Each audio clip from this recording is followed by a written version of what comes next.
O Gazeta Entrevista também é um oferecimento do Guaraná Baré, Guaraná dos Acreanos, tem o sabor da Amazônia, distribuído no Acre pela Ambev, distribuidora Acrebir.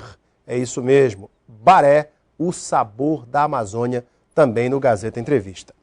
Eu vou bater um papo em 2 blocos no programa desta noite com o professor Nilson Euclides, analista e cientista político, ele que é professor de Ciências Políticas da UFAC, tem 46 anos, natural de Três Lagoas, na Mato Grosso do Sul, e autor do livro Um Governo na Floresta, Política, Mito e História no Acre Contemporâneo, livro que estou lendo com muito prazer, uma leitura deliciosa, e o professor disse que está à venda na Nobel, né, professor? No Paim também. Na Paim também, fazendo aqui a propaganda, professor Nilson Euclides. Muito boa noite, tudo bem? Boa noite, Alan, tudo bem? Prazer te receber no Gazeta Entrevista. Professor, por todos os lados, não falo só da imprensa local, mas da imprensa nacional, que também avalia os 100 primeiros dias do governo Dilma Rousseff, a imprensa local, 100 dias do governo Tião Viana, parece até um lugar comum, um clichê de alguns analistas. Não, os 100 primeiros dias demonstram a base, aquilo que o governo realmente, como quer marcar a sua trajetória e apontam os rumos para os próximos anos, os próximos meses, enfim. É verdade ou é um mito também criado? Como é que o senhor avalia essa história dos 100 primeiros dias?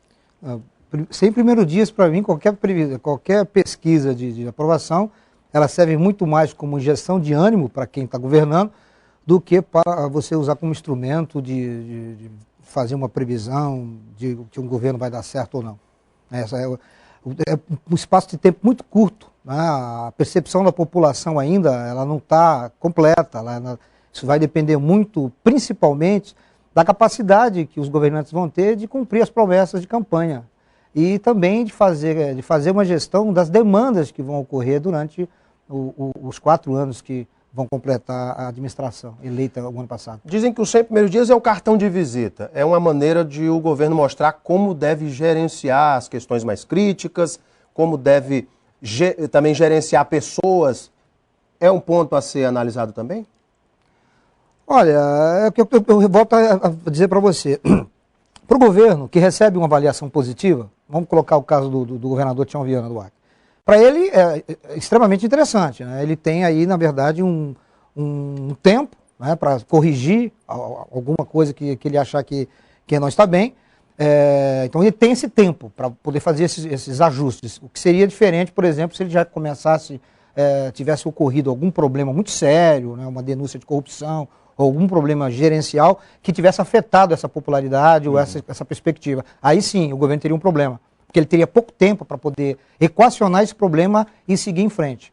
Agora, a situação do governo, do governador é confortável. Ele tem uma avaliação boa, acima de 50%, quer dizer, é uma avaliação do ponto de vista de um início de governo razoável, né? Uhum. E ele tem esse tempo. Eu acho que o mais importante é o governo ter essa tranquilidade de poder fazer alguns ajustes que precisam ser feitos, entendeu? Repensar e refletir sobre algumas promessas de campanha e da capacidade ou não do governo realizar, como é que ele vai administrar isso. Isso aí eu acho que para o governo é extremamente importante. Agora, do ponto de vista da ciência política, qualquer avaliação com 100 dias para você fazer uma prematuro. E é um exercício de futurologia.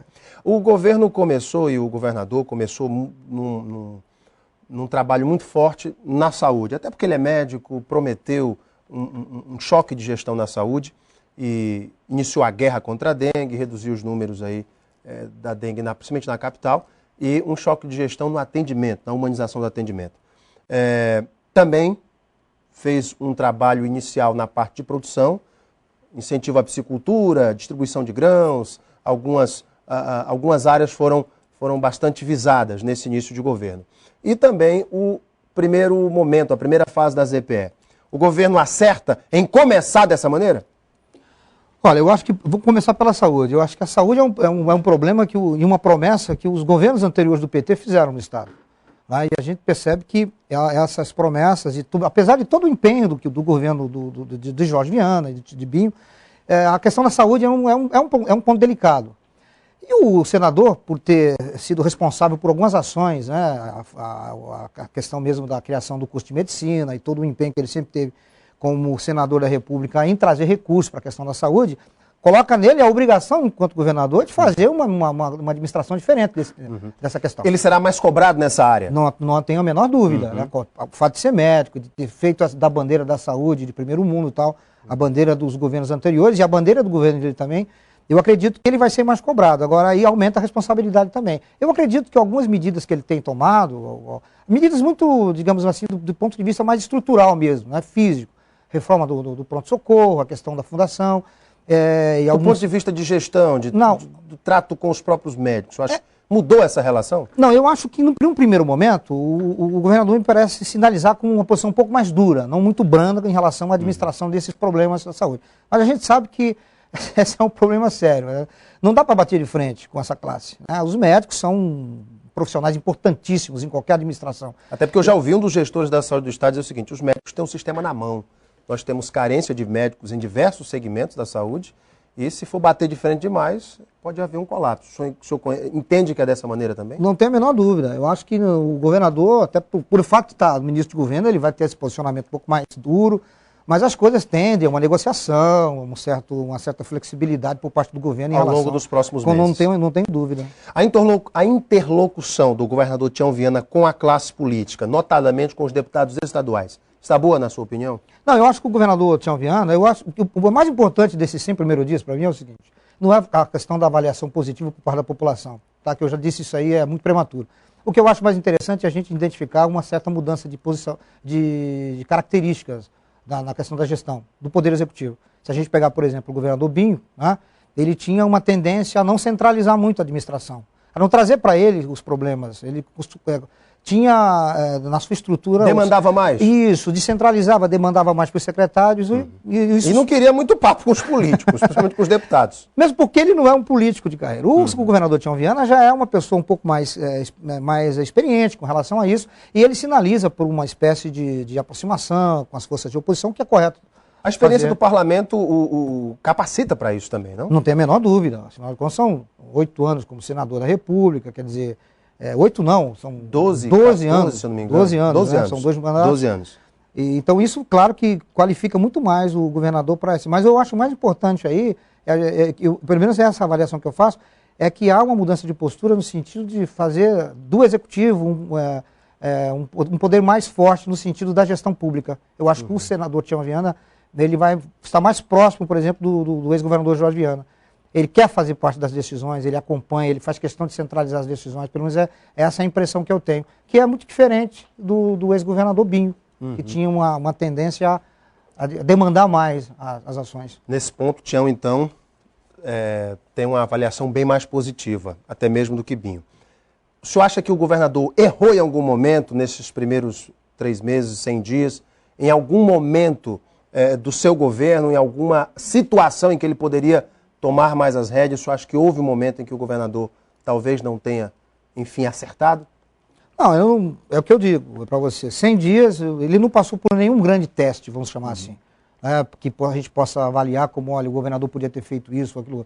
Problema da dengue na capital, mas isso é um problema que se repete a todo ano. Quer dizer, houve um enfrentamento um pouco mais incisivo por parte do governo. Eu acho que isso aí foi importante, deixou uma marca, né, de, olha, estamos preocupados, houve uma campanha maciça para a questão da prevenção, então, mas não há, assim, nenhum aspecto que a gente pode dizer que ele tenha errado ou tenha acertado mais. O governo foi criticado na situação da invasão das casas do Wilson Ribeiro, mas não é uma situação desse governo, vem desde o governo Binho. No entanto, há um atraso na entrega das casas, e houve muitas críticas até pelo próprio cerceamento do trabalho da imprensa naquela situação. Você acha que ali foi talvez o momento mais delicado? Eu acredito que talvez tenha sido um deslize por parte do governo, porque você não manda a polícia para cuidar das questões sociais. Isso é um erro.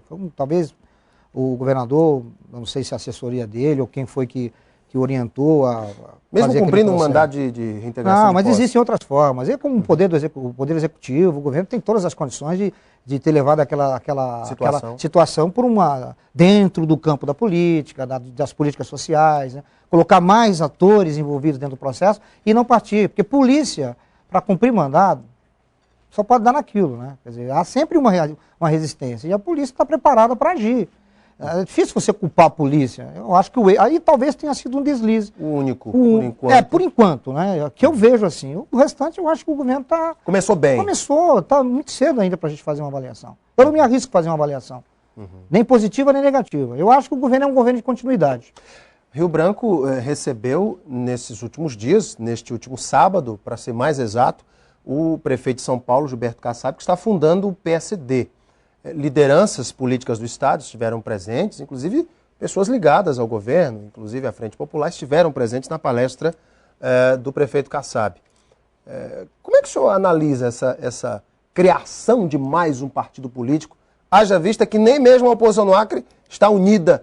Márcio Bittar é contra. Petecão é o grande político que encabeça no bom sentido, esse projeto do PSD. Como é que o senhor avalia isso? Eu acho que ser feito, a criação do PSD, pelo prefeito Gilberto Kassab, é efeito do desmantelamento da oposição a nível nacional. Quer dizer, parte do PSDB, parte do DEM, que eram os dois grandes partidos da oposição, eles estão extremamente enfraquecidos, há uma guerra fratricida dentro desses partidos, PSDB em São Paulo, com Minas, e o DEM é o retrato da própria falência mesmo, dessas legendas que não souberam, né, dentro desse período aí dos 8 anos, provavelmente nos últimos 6 anos do governo, 4 anos do governo Lula, se colocar como oposição, como força política organizada. E eu acho que essa criação de mais um partido por parte de uma liderança do DEM, que era o prefeito Kassab, é efeito desse desmantelamento. Dizem, Kassab só está interessado em governar São Paulo e depois alçar voos mais altos. Por isso, como não tinha espaço nessa aliança DEM-PSDB, resolveu criar seu próprio partido. Eu vou dar uma paradinha para o intervalo, volto já com o professor Nilson Euclides para a gente fazer um balanço também do governo Dilma Rousseff. Como é que ele avalia os 100 primeiros dias da presidente da República. Logo após o intervalo a gente volta. Até já.